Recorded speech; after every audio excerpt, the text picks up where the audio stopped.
Falando do judiciário, só que agora da polêmica decisão do ministro Dias Toffoli, que anulou as provas da leniência da Odebrecht. A iniciativa pode afetar uma série de processos em andamento na Justiça. A decisão do magistrado foi publicada ontem e causou enorme repercussão. O despacho foi proferido dentro de uma reclamação apresentada pela defesa do presidente Lula, solicitando acesso integral aos documentos da leniência.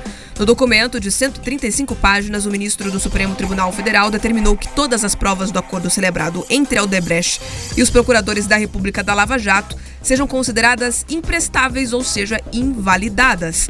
Para chegar a esse entendimento, Toffoli considerou que o Ministério da Justiça não encontrou registro de pedido de corporação jurídica internacional para a instrução do processo em que foi homologado o acordo da Odebrecht. A decisão do ministro pode impactar diretamente ações que já tiveram sentenças proferidas ou mesmo que estão em andamento em diversas instâncias. Na prática, pessoas e empresas envolvidas na Lava Jato poderão ser absolvidas. Dias Toffoli ressaltou, entretanto, que cada juiz responsável por processos que tramitam em outras instâncias e que utilizaram as documentações apresentadas pelos executivos da empresa devem decidir caso a caso sobre a nulidade ou não das ações. Outro ponto que deve influenciar o andamento de processos judiciais é a determinação do ministro para que a Polícia Federal apresente em 10 dias o conteúdo integral das mensagens apreendidas na Operação Spoofing para todos os réus processados pelos agentes identificados nos diálogos, ou seja, a maior parte dos denunciados dentro da Lava Jato. Walter Barbosa Bittar, doutor em Ciências Criminais e também professor de Direito da PUC Paraná, comentou essa situação. Vamos entender. O que dá para cravar é o seguinte: esses processos provavelmente vão ter muito problema para que a instrução siga adiante, porque, veja bem, são milhares de arquivos, são milhares de páginas, e você não tem como analisar isso em bom tempo sem que você tenha acesso a tudo isso. As pessoas vão ter que pegar esses arquivos, vão ter que estudar esses arquivos, podem submetê-los a perícias. Então, os desdobramentos são, como é que eu vou dizer, incalculáveis hoje. Não dá para calcular. O advogado criminalista Celso Sanches Vilade, que até atuou na Lava Jato representando empresas como a Camargo Correia e também Andrade Gutierrez, também repercutiu essa decisão de Dias Toffoli. Vamos ouvir o que ele disse. Não tendo havido as formalidades de cooperação internacional passando pelo DRCI, houve realmente quebra da cadeia de custódia e efetivamente as provas que foram trazidas são nulas pela quebra da cadeia de custódia. O segundo ponto importante é que o ministro autorizou a utilização de provas ilícitas na defesa de réus. Elas não podem ser utilizadas para acusar ninguém, mas ele está admitindo que sejam usadas para defender. Essa é uma posição da doutrina, mas que o Supremo ainda não tinha uma manifestação, é uma primeira manifestação. É necessário ainda esperar a decisão do pleno. A decisão está correta pela quebra da cadeia de custódia e traz essa inovação da utilização a favor dos réus, que eu penso que vai ter que passar ainda pelo pleno do Supremo Tribunal Federal. Baseada na decisão do ministro Toffoli, a Advocacia Geral da União anunciou que vai criar agora uma força-tarefa para investigar as condutas do senador Sérgio Moro e também de membros do Ministério Público Federal durante a Operação Lava Jato, ou seja, de Sérgio Moro enquanto juiz. O objetivo é apurar desvios de agentes públicos e promover a reparação de danos causados por decisões proferidas pelo juízo da 13ª Vara Federal de Curitiba contra o presidente Lula. Em entrevista exclusiva ao Grupo RIC, o ex-procurador da República, Deltan Dallagnol, falou sobre a decisão. Deltan, como é que você acompanhou essa decisão do Toffoli, que fala que a prisão do Lula foi uma armação e o maior erro da história do judiciário brasileiro? O maior erro da história do judiciário brasileiro não foi a condenação do Lula, mas foi a anulação da condenação do Lula e agora a anulação do acordo Odebrecht, que implicava mais de 400 políticos de mais de 26 partidos, incluindo quase 1/3 dos senadores e ministros e quase metade dos governadores. Isso sim, foi o maior erro da história da justiça no nosso país. Como é que você vê a anulação das provas do acordo de leniência da Odebrecht? Eu vejo uma anulação com uma base frágil e recheada de acusações de cunho político e especulativo. Por exemplo, em determinado momento, o ministro começa a fazer uma série de acusações contra a Lava Jato, sem qualquer base em provas e sem qualquer base nos autos e sem qualquer relação com o conteúdo dos autos. Fala que a Lava Jato foi um pau de arara, tá bom, de qual delator? Quem foi pressionado a delatar? Nenhum processo, nenhuma investigação apontou isso. Fala que a Lava Jato seria uma armação. Peraí, a primeira, a segunda instância, o STJ cometeu uma armação, os 15 procuradores, a 20 procuradores, não faz nenhum sentido. Ele passa a fazer uma série de acusações que fazem parecer que ele está querendo reescrever a história. E é com esse olhar dessas acusações infundadas, essa reescrita de história com um cunho nitidamente político, que a gente tem que entender essa decisão que tecnicamente é muito frágil, que buscou dizer que não teriam sido obtidas as provas da Odebrecht por meio de cooperação internacional formal, quando foi sim, teve um pedido, o pedido da Lava Jato número 88 de 2016. Aqui a decisão do ministro falta com a verdade, não está correta. Além disso, o ministro busca fundamentar dizendo que os procuradores da Justiça de Curitiba não eram competentes, mas isso também é um argumento frágil, porque isso não invalida as provas, é uma questão da que a gente chama de competência territorial, isso não gera a invalidação das provas. E além disso, o ministro busca dizer que não existiria uma comprovação de que as provas tiveram trâmite regular até o Brasil, quando isso é sim demonstrado por um laudo da Polícia Federal.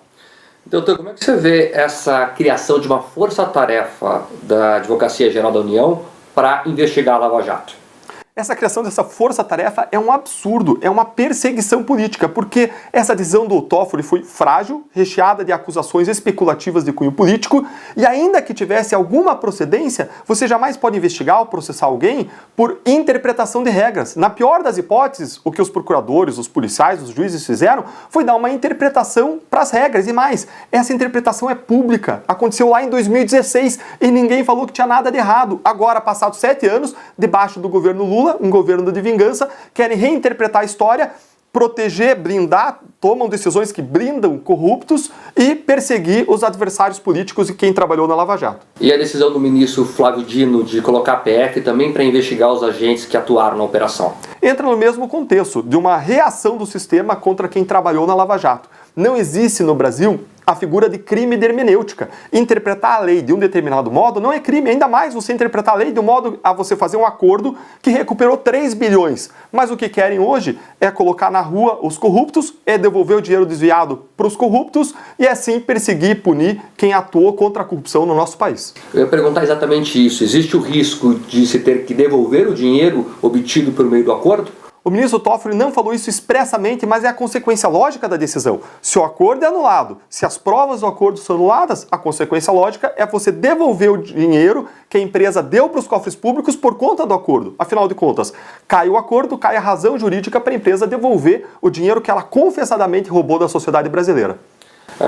Doutor, o Toffoli fala em armação por mais de uma vez na decisão dele, chega a falar que havia um conluio entre os integrantes do Ministério Público Federal e da Justiça Federal. Como é que se encara essas acusações? São acusações conspiratórias. Teve conluio o quê? Dos mais de 40 policiais, das dezenas de agentes da Receita Federal, conluio dos 15 a 20 procuradores, dos juízes das 3 instâncias, do TRF, do STJ, e essa é uma ofensa ao próprio judiciário, à própria justiça. E mais, qual prova foi forjada? Como que ele explica os milhões investidos pela Odebrecht, pela OAS, na reforma do sítio, na reforma do apartamento, quando essas empresas não reformam sítios e apartamentos, mas fazem hidrelétricas, fazem estradas, fazem pontes? Como que ele explica que o dinheiro do Odebrecht foi usado para comprar o apartamento do lado de onde Lula morava, em São Bernardo do Campo, que ele quebrou a parede e passou a viver naquele apartamento como se fosse seu, sem pagar aluguel? Como que ele explica tudo isso? É claro que existem provas significativas, ainda que o Supremo tenha anulado o caso Lula. É importante sempre a gente frisar. O Supremo não absolveu Lula, ele anulou o caso Lula por questões formais.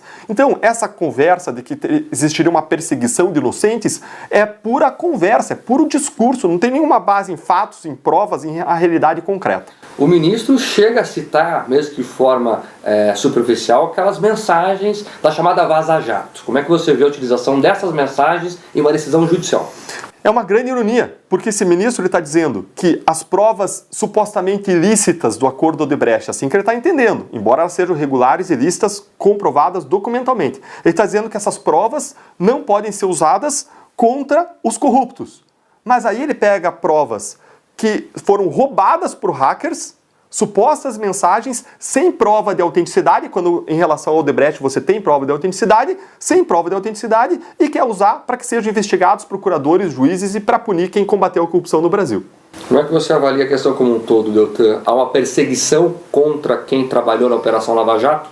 É uma perseguição clara, feita por um governo que quer vingança, que toca uma música de vingança, e todo mundo a quem interessa agradar o governo da situação, dança conforme a música. A gente vê uma série de atores que atuaram em casos da Lava Jato que geraram decisões esdrúxulas que podem ser compreendidas como a perseguição política Lava Jato. Não sou só eu quem diz isso. Já é um juiz, por exemplo, de primeira instância que revisou um caso de atuação de um ministro do Tribunal de Contas que almeja uma vaga no Supremo Tribunal Federal. A gente vê uma situação em que o sistema reage à Lava Jato com o objetivo de blindar os verdadeiros criminosos e perseguir os agentes da lei. Quais são os próximos passos? Os próximos passos são a gente buscar esclarecer a verdade, levar as informações, as provas, a gente reagir ao que está acontecendo e a gente lutar para construir um país melhor por meio das próximas eleições, sejam para prefeituras, para vereanças, seja a eleição para o Congresso Nacional em 2026, especialmente a eleição para a presidência da República em 2026. Não dá para a gente ter alguém condenado por corrupção em 3 instâncias presidindo o país. É nisso que dá. É uma inversão total de valores em que bandidos são blindados e quem é agente da lei é perseguido. Com a sua experiência, para terminar, como procurador da República, os procuradores que estão na ativa, veem tudo isso. Isso não acaba tirando o ânimo do trabalho deles? Não só o ânimo, tá todo mundo na ativa morrendo de medo. Ninguém mais dá entrevista. Todo mundo tá com medo de perseguição, de ser punido. Se acabou com a liberdade de expressão dos agentes públicos que melhor conhecem os casos e poderiam vir a público esclarecer o que aconteceu. Mas tá todo mundo com medo. Por quê? Porque existe um grande movimento de retaliação, de vingança. Eles falam que o amor venceu, mas na verdade o que venceu mesmo foi a vingança. Você acredita em outra Lava Jato no futuro? Do modo como existe hoje, como está o sistema, é impossível acontecer uma nova Lava Jato. Porque o Supremo acabou com a prisão em segunda instância, porque ele jogou para a Justiça Eleitoral todos os casos de corrupção política, que jamais puniu ninguém, porque você tem decisões como essa do Supremo Tribunal Federal de perseguição a quem combateu a corrupção. E se isso acontece, você acha que os novos juízes promotores vão ousar, mais uma vez, incomodar os grandes poderosos que praticam crimes no nosso país? Jamais. Eles vão temer pela sua vida, pela vida da sua família, pelo seu futuro, porque eles veem que o sistema reage de modo bravo. Eles veem que o sistema é um Doberman com os agentes da lei e é um poodle com os corruptos.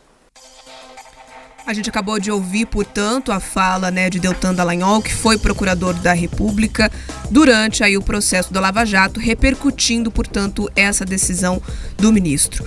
Por meio das redes sociais, o senador Sérgio Moro também se manifestou criticando as gestões anteriores do Partido dos Trabalhadores. Abre aspas. A corrupção nos governos do PT foi real. Criminosos confessaram e mais de 6 bilhões de reais foram recuperados para a Petrobras. Esse foi o trabalho da Lava Jato, dentro da lei, com as decisões confirmadas durante anos pelos tribunais superiores. Os brasileiros viram, apoiaram e conhecem a verdade. Respeitamos as instituições e toda a nossa nação toda a nossa ação foi legal. Lutaremos no Senado pelo direito à verdade, pela integridade e pela democracia sempre, fecha aspas. Olha, não tem outra coisa a dizer aqui, senão que o crime compensa no Brasil.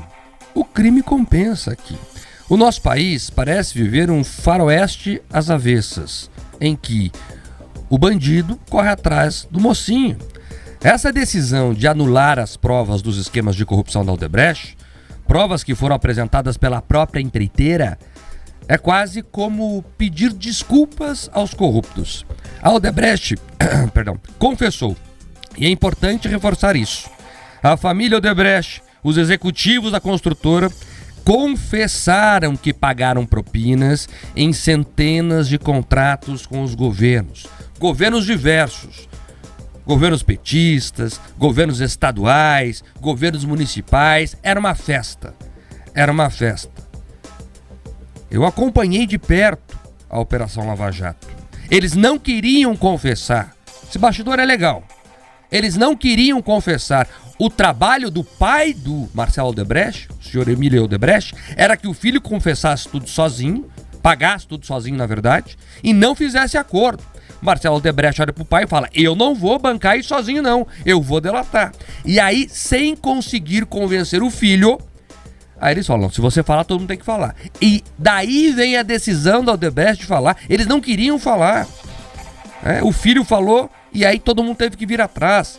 Então foi um trabalho de investigação, de pressão, de mostrar que não iriam conseguir esconder. Todo cara, quando é preso por corrupção, ele fica tranquilo porque ele acha, não, vão pegar tudo. Aí quando ele percebe, a investigação tá chegando aqui, deu mais 2 passos, avançou a escada inteira, opa, talvez seja melhor eu contar para tentar uma pena menor. É isso, é assim que funciona tomar a decisão de uma delação premiada, de um acordo de leniência. Então eles confessaram, né? Era tanto dinheiro, que eles tinham um departamento de propinas, vocês lembram disso? Aqui fica o RH, aqui fica, né, aqui operacional, aqui fica a engenharia, ali do lado o departamento de propinas. Eles devolveram algo em torno de 3 bilhões de reais. B de bola, 3 bilhões de reais. Eles roubaram esse dinheiro e devolveram agora. Então é isso. Eles apresentaram lá provas dos sistemas de pagamentos. E-mails. Aliás, um desses e-mails tinha lá o amigo do meu pai. O e-mail dizia isso. Aí os procuradores perguntaram para o próprio Marcelo Odebrecht: quem que é esse amigo do meu pai? Ele falou que é o Dias Toffoli. O Marcelo Odebrecht falou que era o Dias Toffoli, que agora anula. O Toffoli é quase parte desse processo. Horas e horas de depoimentos de confissão, tudo ficou sem efeito. Como explicou o Deltan, e logo, ironicamente, vai parecer até justo que nós, enquanto Estado brasileiro, devolvamos a ele, ao Marcelo Odebrecht, a família dele, esse dinheiro. Afinal, se nada valeu, né? A verdade é que foi tudo real, muito real. O Dias Toffoli, o Lula, é um pedido do Lula, tá? O Toffoli atendeu um pedido da defesa do Lula, aliás, assinado na época pelo Zanin, que era seu advogado. Tentam reescrever a história. Mas é isso, a gente sabe que tudo foi real, né? Ninguém devolve o que não rouba, né? E hoje a cena parece ser essa, né? Os ladrões comemoram, enquanto quem fez valer a lei está sendo perseguido. E essa é uma discussão que vai muito além de torcida política. Não tem nada a ver se é torce pro Lula, pro Bolsonaro, pro Moro, para quem você quiser que torcer, é um direito seu. Tem a ver com a moral de uma sociedade. Esse é o problema. Quando não se castiga o erro, a gente incentiva o crime. E decisões como essa reforçam a nossa vocação de ser o paraíso da impunidade. Lá nos anos 70, os mais velhos vão lembrar, teve o assalto ao trem pagador. Ronald Biggs. Ele roubou milhões de libras. Sabe onde ele veio gastar o dinheiro e se esconder? No Brasil. O mundo nos enxerga como um paraíso de impunidade. E pelo jeito, é o que nós voltamos a ser. É um escárnio. É um escárnio que essa decisão do ministro Dias Toffoli tenha sido tomada por si só. Mas o escárnio, ele aumenta quando tudo isso acontece na véspera de um importante feriado cívico, em que nós celebramos que o Brasil deixou de ser uma colônia. Mas na prática, para todos nós, brasileiros, o que parece é que todos nós ainda servimos a uma corte superior, uma corte ali, uma monarquia, né? Uma nobreza que está em outro patamar, que eles ali podem tudo e nós aqui não podemos nada, nem punir os abusos que eles cometem, porque já existem uma série de benefícios. Essas camadas de parte do grande empresariado, parte do judiciário, membros ilustres do executivo, do legislativo, eles já contam ali uma série de benefícios dentro da lei, salários enormes, assessores, enfim, uma parafernália toda que lhes garante ali uma vida muito confortável às custas dos nossos impostos. Mas não satisfeitos com isso, eles vão lá e cometem abusos, torcem a lei, cobram propina, corrompem, são corrompidos. E aí, quando a sociedade que carrega esse bando de carrapatos que chupam o nosso sangue, conseguem ali se chacoalhar e tentar punir esse sistema, você tem a completa inversão de valores. E você percebe que nós ainda somos colonizados por essa casta do andar de cima. É uma vergonha que tudo isso aconteça, é uma vergonha que a gente precisa passar por isso.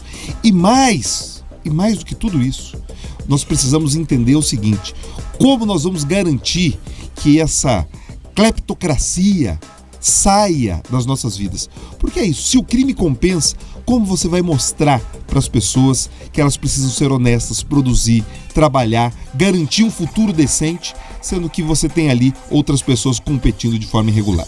Eu trouxe ontem, na minha coluna, um bastidor que eu procurei analisar em Brasília, procurei apurar a informação do que teria motivado agora essa decisão do Toffoli. Tinha o pedido, mas ele tomou agora. Existe um movimento em Brasília tentando reabilitar o Dias Toffoli ali ao círculo mais íntimo do Lula, do qual ele teria sido afastado quando uma decisão dele impediu que o Lula viesse, fosse ao velório do irmão. Então, desde então, ele entrou ali no círculo de pessoas não gratas. E parece, ele teria recebido, segundo a minha fonte, que ele teria recebido a informação que ele precisaria ser cada vez mais duro, ele precisaria adotar uma postura muito dura em relação à Lava Jato, se ele quisesse ali voltar às boas graças. Pelo jeito, ele começou ali, a via crucis pode ser longa, mas os primeiros passos o ministro Dias Toffoli já está dando.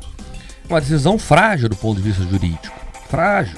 Primeiro que usa lá aquelas mensagens que a gente não sabe se são verdadeiras. Foram obtidas por meio ilegal, por um hacker, e a gente não sabe se aquelas mensagens estavam mesmo naquele contexto, se não foram inseridas frases. Então você não pode usar isso como prova em um processo. E o ponto 2, ele alega ali que o acordo internacional não foi respeitado. Mas pera lá, como é que foi essa via cruz, para trazer ali o termo que o Pedroso gosta de usar? O acordo foi feito entre a Odebrecht e o Ministério Público Federal. Aí o Ministério Público Federal falou o seguinte: Odebrecht, você tem que provar o que está dizendo aqui. Foram horas e horas de depoimentos deles falando que pagaram as propinas. Lembra da planilha? A planilha, o que eles estão falando é disso, tá? A planilha não vale mais nada. O Toffoli invalidou aquela planilha dos apelidos. É disso que estão falando. Pra você ficar bem ciente do que nós estamos conversando aqui. Então é o seguinte, vocês têm que provar que vocês fizeram todos esses pagamentos aí. Aí a Odebrecht falou o seguinte: não, eu provo. Era tão organizado o troço que eu tinha um sistema de informática. Aliás, 2 sistemas de informática. 2 sistemas de informática. Quem trabalha com TI, muita gente está me escutando, trabalha com TI, sabe que tem que ter o backup. Tem que ter a chamada redundância. Se um falhar, eu tenho outro. Aí tinha 2 sistemas, o Drowsys e o MyWebDB. Então a Odebrecht falou o seguinte: eu vou trazer esses dados dos sistemas, que é como se fosse o meu banco. Aliás, o Odebrecht tinha um banco. Comprou um banco nas Antilhas só para pagar propina, no Caribe. Então ela trouxe esses dados. E aí o Toffoli fala: não, porque esses dados foram trazidos ao Brasil de forma irregular. O dado era da Odebrecht. Era dela o sistema, ela trazia como ela quisesse. E daí disso ele deriva para o argumento jurídico, que daí talvez seja o argumento mais forte dessa questão, que é o cuidado com a custódia da cadeia de provas. O que é essa custódia da cadeia de provas? A prova tem que ter todo ali um cuidado para que ela não seja manipulada, para que a prova fique ali restrita apenas aos investigadores. E como foi a Odebrecht, que foi nos Estados Unidos, mentira, foi na Suíça, era na Suíça a sede do programa, foi na Suíça buscar, alega-se ali que houve uma falta de cuidado com a cadeia de provas. Mas a Odebrecht que tinha que provar que o que ela disse era verdade, e ela traz ao Ministério Público esses dados. Enfim, não vale mais nada, né? Claro, o advogado ali que a Bia trouxe antes falou: vai ter que ir para o pleno.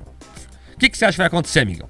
Você realmente acha que o pleno vai recusar isso que o Toffoli fez? Então, é isso. A Lava Jato já estava morta, já estava enterrada, mas agora colocaram uma pedra em cima do túmulo assim. E, infelizmente, o futuro, né, pelo menos nesse sentido de investigações de corrupção, não é bom. Você mesmo viu o Laranjal falando que os colegas dele da Ativa têm medo de trabalhar. É isso, amigos, é isso. O Brasil se torna mais uma vez o paraíso dos corruptos. Quando você vê aquela cena, lembra aquela cena do apartamento do Gedel? Aqueles milhões lá no apartamento? Isso vai voltar a ser cada vez mais comum.